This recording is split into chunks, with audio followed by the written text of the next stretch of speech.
आईने से जुअन का जते हो जना कि सामने देखो कहे क्यों खड़े हो कुतुब मीनार की तरह, क्यों खड़े हो कुतुब मीनार की तरह। भैया बैठ जाइए ईमानदार की तरह, तो बैठ के देखो तो कुछ लोग दिक्कत नहीं होते ना। तो आओ चलो। आजमानी तोहरी छो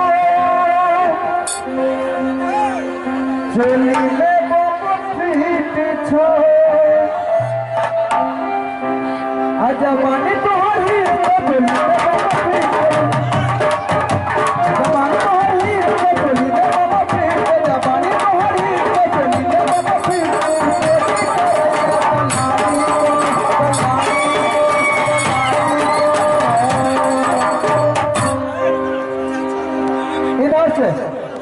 कला लिख हसी हमें छोड़ा दीवाना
छोड़ा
बाली को